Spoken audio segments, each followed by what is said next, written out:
What's up, everybody? Belligerent here with another Bloodline video, and in this video we're going to jump into marriage. I put out a marriage video. Turns out I forgot to turn the microphone on, so let's fix that. So we're going to jump into marriage. I'm going to talk about a couple things. I'm going to touch on the mechanic, the actual process, so in case you don't understand how marriage works, I'm going to walk you through it, because the tutorial is inaccurate. There's some inaccurate language in there, so I'll clarify that. Also, I'm here to tell you, stop throwing away your commons. Commons are very, very useful when it comes to kind of your end game trait customization. Building these champions the way you want them to be. Okay, so let's jump into this real quick.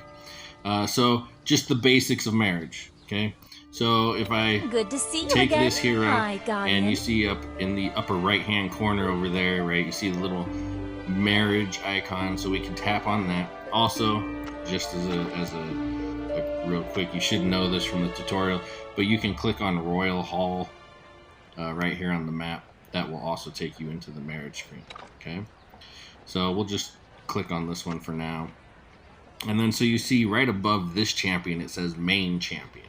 That is important, because when you complete marriage, when you have a marriage, you are going to get essentially a carbon copy of what you put in that main champion position, -1 trait.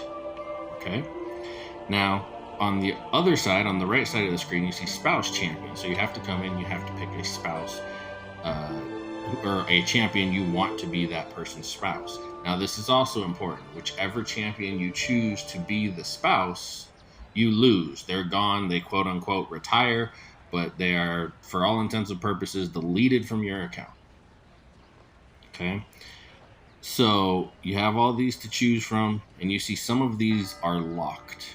All right, and the reason some of these are locked is either they're locked in your, let me go back real quick. So they're locked. You see up there in the upper right hand corner, there's the lock icon. I'm going to tap it. It's kind of subtle. I'm locking it and unlocking it right now. So if you lock that, that will prevent you from ascending champions. Well, you can upgrade the champion through ascension, but you cannot use that champion as the fodder to help another champion grow. So if you lock this, you won't lose the champion, not through ascension, not through marriage, or any of that.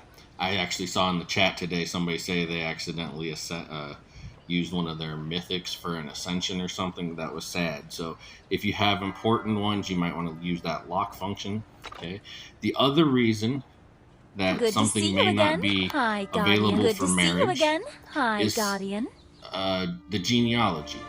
Okay, so if you are producing heirs through courting your companions, right, if they are too closely related, they can't marry each other. Okay, now in case you're wondering what that exact number is, it's 2. Okay, there has to be 2 marriages in between. Each separate champion can have 1 marriage each, or you can just marry one twice, and that puts them far enough away for you to actually use them here as your main champion and spouse champion. But if they're not that far away in the genealogy tree, it won't let you marry them. Okay, so you come in here, choose a spouse, whichever one you want to pick. Okay, so for right now, we're going to pick him. Okay, now you see the traits down below. All right, now here is where the confusion for me came into play. On the tutorial, it tells you pick a trait that you want the offspring to have. I even screenshotted it. I may or may not include that screenshot here in the video real quick so you can see those words. But it says pick the trait you want them to have. So I wasted, like, I don't know, 3 or 4 marriages when I was first trying to figure this out, wondering why the trait I was picking was never showing up. What it should say is you're going to pick the trait to replace. So remember, I said you're going to get a carbon copy of your main champion. So in this situation, I'm going to get a carbon copy of this mythic archer that I have, minus whatever trait I want to trade out. So I'm going to tap on a trait. We'll tap on this 17. Now let's tap on this one, for example. Okay. So you see how where it used to be, I'll tap it again so you can see where it goes, okay? See where it used to be is all kind of like scratched out like claws. And then it's put in the middle with a question mark, okay? So what's going to happen is when you marry these two, again, you're going to get a carbon copy, except for this one trait. This one trait will be randomly one of the traits from the spouse champion. So in this scenario, I have a 50-50 chance, right? There's only 2 traits to choose from because I'm using a common champion.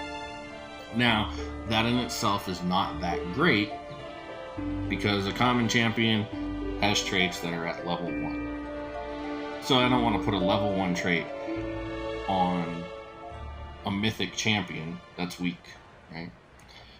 You know, there's only one example I can think of right now, but there might be some traits where the stats don't necessarily matter. It's the effects. Let me show you a brief example. So, like, I got my orc tank here. Too long have we been divided. Okay? I put a level 1 trait on him. I think it was level 1, yeah. But I put Pyromancer on there. Okay, why? Because Pyromancer gives him a 20% chance to inflict burning on the target. Okay, and then I pair him with my Ignis champion. Fire is a powerful ally. Now I got 2 sources of burning, right?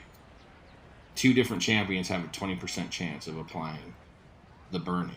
So that helps her deal more damage if I put her behind him and he's applying the burn. That's the only one I can think of off the top of my head. There might be some others. Good to see you again. Hi, Guardian. Okay.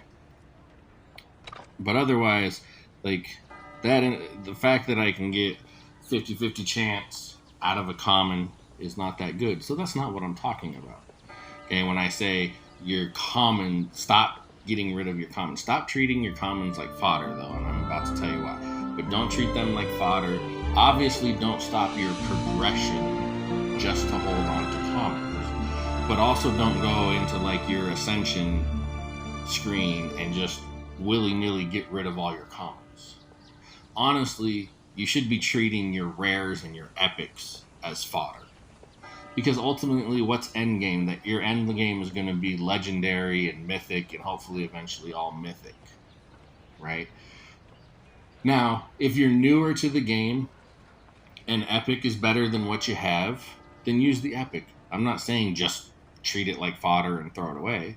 Same with rares. Like, if they're what you have, then keep what you have. Obviously, don't throw away good stuff. But don't hold on to, like, once you have surpassed their commonality, like, once you've surpassed the rarity of a champion, like, if epic no longer matters to you, right? If you look at my hero pool, like, I have several mythics, a couple of legendaries, right? Rares certainly don't matter. Epics barely ever matter. Like, I use this epic a lot because she's really good. The allure of the succubi. Occasionally, I might use them if I need a decent warrior, because I don't use and so they should. But, you know, with the more, and it depends on the comps you're using, obviously, but if you have legendaries, mythics, and you're not using epics, rares, think of those 2 as your fodder, and here's why. I recently had a mythic champion that I probably should have saved for this video, but I didn't. Had a mythic champion that I married to a common champion because I had just raised him as an heir, and he had traits. I was trying to, like, I wanted to add traits to this one. Hi, Guardian. Okay? Now, you can do one of 2 things. I'm giving you a strategy. If you don't like the strategy, then don't use it. For me, it works, especially because of what I told you. The heirs have to be 2 marriages apart, so you have to separate them anyway. If you are, you know, if you're using your companions to produce mythic heirs, and then you're using those heirs to customize the traits, they are going to become, right, the result will become related on the gene tree to your heirs, so you're not going to just be able to keep throwing your heirs at that champion. Like, once you marry a champion, even if it's not related to you, once you marry a champion to your heir, the offspring becomes related. And then you have to separate them again by a couple of marriages in order to then use another offspring to put in another trait. So because of that, this is a good strategy in my opinion. But so what you can do, okay, is I'm trying to replace this trait right here. Now you can see I have it. I ended up I tried to do it a direct marriage to a champion. It didn't work out. The RNG was not in my favor. So I ended up, this is not a bad trait. It's one of the inherent traits, but it's all about healing and everybody on the team heals, but I want her to be my damage dealer. Like, I'm trying to put as much damage as I can on her. Okay? But what happens is, once I do that, in the meantime, I'm stuck with this weird trait on here. Okay, so let me show you what I did. Recently, I married a mythic male archer. Good to see you again. Hi, Guardian. Right, see, she has level 1 agile trait, but a level 18 fierce. That came from the mythic champion. You can even see here in the genealogy, right? So this was my heir. We produced, we married him, and we got that. Okay, so now I have this